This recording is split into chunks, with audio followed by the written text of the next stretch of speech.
শাকিব খানের ঢাকা ক্যাপিটালসের সামনে অগ্নিপরীক্ষা।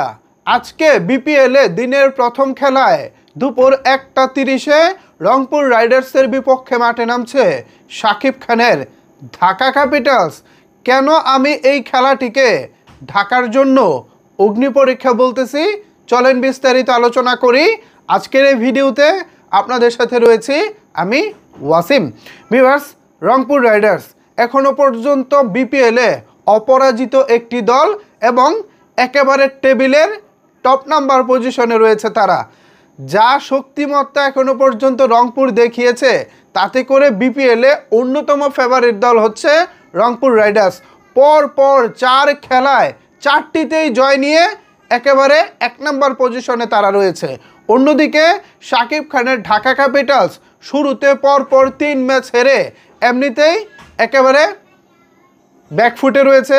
সো সেই জায়গা থেকে রংপুর রাইডার্সের সামনে ঢাকা ক্যাপিটালসের আজকে অগ্নিপরীক্ষাই বলা চলে। তবে ঢাকা ক্যাপিটালসও নতুন করে নতুনভাবেই মাঠে নামতে চাচ্ছে। তারা তাদের দলের শক্তি বাড়িয়ে নতুন কিছুই করতে চাচ্ছে। আপনারা জানেন যে গতকালকে রাতেই ইংলিশ ক্রিকেটার জেসন রয় এসেছে।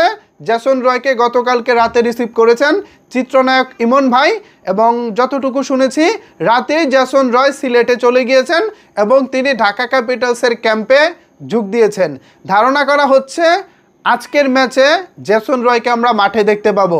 এছাড়া সাব্বির রহমান, যে সাব্বির রহমানকে নিয়ে ভক্তদের অনেক বেশি প্রত্যাশা এবং যে সাব্বির রহমানকে নিয়ে আমরা স্বপ্ন দেখতেছি, কেন প্রথম 3 ম্যাচে ছিলেন না এ বিষয়ে গতকালকে কোচ খালেদ মাহমুদ সুজন ব্যাখ্যা করেছেন। তিনি বলেছেন যে ডিসিপ্লিন না মানার কারণেই মূলত সাব্বির রহমানকে প্রথম 3 ম্যাচের একাদশে দেখা যায়নি। তবে আজকে তাকে একাদশে দেখা যাবে এমনটা তিনি এনশিওর করেছেন। যদি তাই হয় তাহলে কিন্তু ঢাকা ক্যাপিটালসের শক্তিমত্তাটাও একটু বেড়ে যাবে। জেসন রয় গতকালকে এসেছে, আজকেই মাঠে নামবে। জানি না আসলে তিনি কি করবেন, তবে আমরা তো সমর্থক হিসেবে প্রত্যাশাটা রাখবই। আশা নিয়েই তো মানুষ বাঁচে।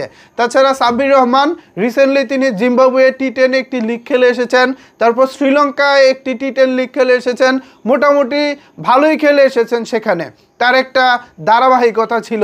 এখন সেই ধারাবাহিকতাটা যদি এবার বিপিএলে তিনি দেখাতে পারেন বা বজায় রাখতে পারেন, তাহলে আমাদের ঢাকা ক্যাপিটালসের জন্য এইটা হবে বড় প্লাস পয়েন্ট। তবে রংপুর, যেটাকে আসলে ছোটো করে দেখার কোনো সুযোগ নাই। ঢাকাকে যদি এই ম্যাচ জিততে হয় তাহলে সিরিয়াসলি খেলতে হবে এবং শুরুতে আমি চাইবো ঢাকার জন্য ফিল্ডিং করে রংপুরকে যত কম রানে আটকানো যায় সেই চেষ্টাটা যেন করা হয়। আর যদি ভাই সেকেন্ড ইনিংসে রংপুর ব্যাট করে, তাহলে যত রানই তাদেরকে টার্গেট দেন না কেন সেটা কিন্তু রংপুর চেস করে ফেলতে পারে, কারণ তাদের ব্যাটিং লাইন আপটা এতই বড়। অ্যালেক্স হেলস গতকালকেই তো সেঞ্চুরি করলো। যাই হোক, সব কিছু মিলে রংপুর এই মুহূর্তে অনেক শক্ত এবং বড় একটা অপোনেন্ট। এই অপোনেন্টের বিপক্ষে ঢাকা ক্যাপিটালস এই মুহূর্তে কি করে সেটাই দেখার পালা। সো ভিউয়ার্স, এই বিষয়ে যদি আপনাদের কোনো কিছু বলার থাকে তাহলে অবশ্যই সেটি নিচের কমেন্টস বক্সে জানাতে পারেন। ধন্যবাদ সবাইকে এতক্ষণ আমার সাথে থাকার জন্য।